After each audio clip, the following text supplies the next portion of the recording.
오늘 수요 예배 119편 시리즈 9번째 여호와여 내가 알거니와 라는 제목으로 함께 말씀을 나누겠습니다. 우리가 아침마다 예배를 드리는 것이 훈련입니다. 사회를 보고 기도하는 것이 훈련입니다. 우리가 기본적으로 하는 모든 것이 사실은 다 훈련이죠. 그래서 여러분들이 어떤 일들을 나에게 주어진 일들이 있을 때 그것을 루틴하게 하는 것도 중요한데 그것이 루틴하게 되었을 때 어떻게 하면 내가 이걸 더 완성도 있게 감당해낼 수 있을까? 더 깊이 있게 만들어낼 수 있을까를 고민하면서 한다면 우리는 더욱더 깊은 또 넓은 성장의 길로 가게 될 줄로 믿습니다. 바쁩니다. 다 바쁘죠. 분주합니다. 다 분주합니다. 그러나 하나님께서 우리에게 주신 사명, 일들 하나하나 최선을 다해 감당할 수 있는 저와 여러분들이 될 때 우리는 더욱더 하나님의 사람으로 훈련된 사람들로 세워지게 될 줄로 믿습니다. 처벌과 징계가 다릅니다. 처벌은 퍼니시먼트지만 징계는 한글로는 징계라고 되어 있지만 영어는 디사이플린입니다. 훈련입니다. 성경에서는 이 징계가 많이 표현되고 있잖아요. 그래서 징계는 처벌과 징계는 다른데 이 징계는 어떤 형벌, 퍼니시먼트를 부과하는 게 아니라 훈련과 교정의 방점이 찍혀 있어요. 처벌은 과거에 초점이 있다면 징계는 현재와 미래에 초점이 있습니다. 처벌에는 분노가 있지만 징계에는 사랑이 있습니다. 제가 징계라고 표현하지만 여러분들은 그걸 훈련으로 들으시면 됩니다. 하나님께서는 우리를 훈련시키시는 분이세요. 분명히 성경에서도 하나님이 우리의 친아버지가 되시고 우리를 훈련시키신다라고 이렇게 표현을 하고 있는 구절들이 많이 있는데요. 특별히 히브리서 12장 6절에 보면 주께서 그 사랑하시는 자를 징계하시고 즉 훈련하신다라는 거죠. 그리고 그가 받아들이시는 아들마다 채찍질 하심이라. 무슨 말입니까? 훈련하신다는 것입니다. 오늘 우리가 읽었던 이 본문에 보니까 하나님은 우리를 만드시고 세우신 분이다라고 이렇게 73절이 시작을 하고 있습니다.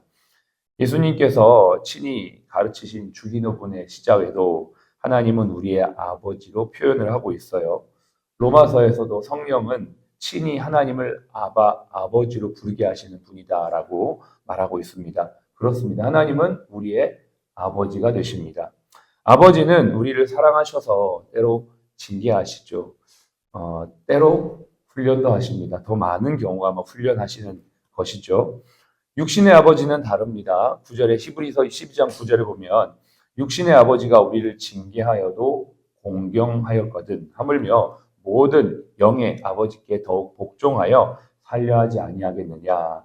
그들은 잠시 자기 뜻대로 우리를 징계하거니와 우리 하나님은 우리의 유익을 위하여 그의 거룩하심에 참여하게 하신다.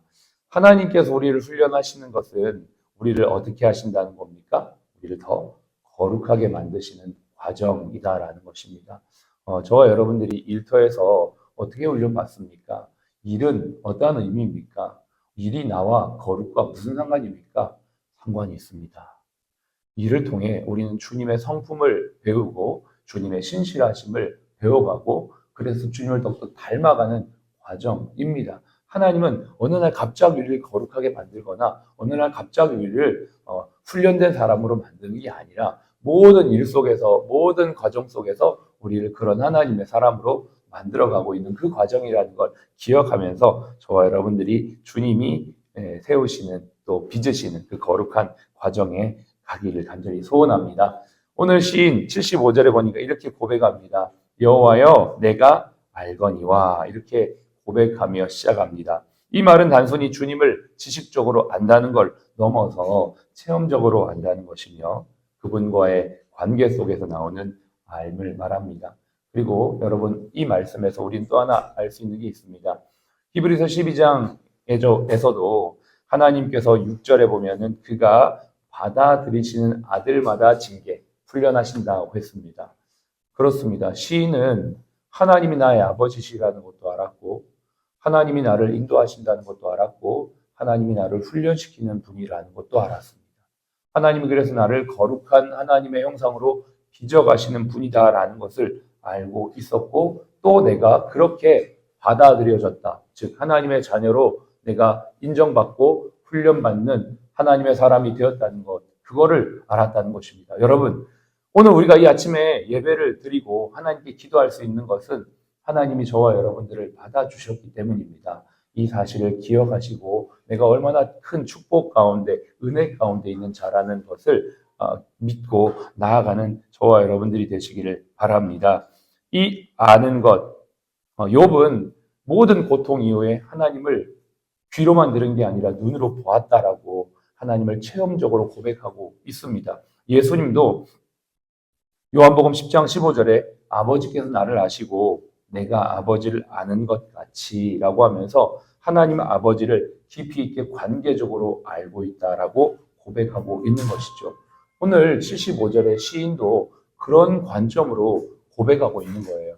하나님을 내가 압니다. 내가 알거니와 라고 이렇게 고백하는 것. 그건 참 복된 고백입니다. 이 고백을 통해서 우리는 어떠한 고난 중에서도 이길 수 있는 힘을 얻게 되는 것이죠. 여러분, 세상에서 어떠한 어려움이 와도 우리가 하나님을 알고 하나님이 나를 인도하시는 분이라는 걸 알고 하나님이 나를 이 자리에 참여시켜서 하나님의 거룩함을 훈련시키는 과정이라는 걸 확실히 안다면 우리는 어떠한 과정도 이기게 될 줄로 믿습니다. 75절 뒤에 보실까요? 내가 알거니와 주의 심판은 의로우시고 주께서 나를 괴롭게 하심은 성실하심 때문이니이다. 이 시인은 특별히 75절에 세 가지를 알고 있습니다. 첫 번째, 주님의 심판이 의롭다라는 걸 알고 있어요. 두 번째, 주께서 자신을 괴롭게 하는 것은 처벌이 아니라 훈련이라는 것을 알고 있습니다. 세 번째, 그는 하나님의 성실하심을 알고 있습니다. 저와 여러분들이 이 불의한 세상 속에서도 하나님의 신실하심, 하나님의 공의로우심, 또 하나님의 의로우심을 안다면 우리는 이렇게 고백할 수가 있는 것입니다. 눈물 날 일 많으나 기도할 수 있고 억울한 일 많으나 주를 위해 참을 수 있고 비록 짧은 삶인데 내 뜻대로 사는 게 아니라 주 뜻대로 살 수 있고 이렇게 주님 앞에 기도하며 살아가는 것, 하나님의 신실하심을 믿으며 살아가는 것, 이렇게 예배드리며 살아가는 것, 이것이 행복이라는 것을 알게 되는 것이죠. 이게 바로 주님의 의로우심을 아는 것이며 주님의 훈련을 아는 것이며 주님의 성실하심을 아는 사람들의 고백입니다. 여러분, 오늘 이 아침도 저와 여러분들이 새 하루를 하나님 앞에 시작을 합니다. 특별히 여기 찬양집 180번에 행복이라는 찬양을 우리가 늘 많이 부르는데요. 이 찬양을 좀 부르면서 가사를 생각하면서 우리가 이 아침에 고백을 했으면 좋겠습니다. 여러분, 오늘 이 하루 꼭 기억하십시오. 하나님께서 저와 여러분들을 오늘도 인도하시고 특별히 우리를 연단하시고 훈련하는 모든 삶의 현장에 우리가 있다는 것을, 그냥 하루를 살아가는 게 아니라 나에게 주어진 이 하루를 하나님께서 훈련시키시고 연단해 가시는 그 과정을 믿으면서 어떠한 상황에서도 하나님의 의로우심을 믿고 나를 훈련하시는 분인 것을 믿고 그분의 성실하심을 신뢰하며 이 고백이 우리의 하루의 고백이 되어지는 저와 여러분들의 삶이 되시기를 간절히 소원하면서 함께 찬양하겠습니다.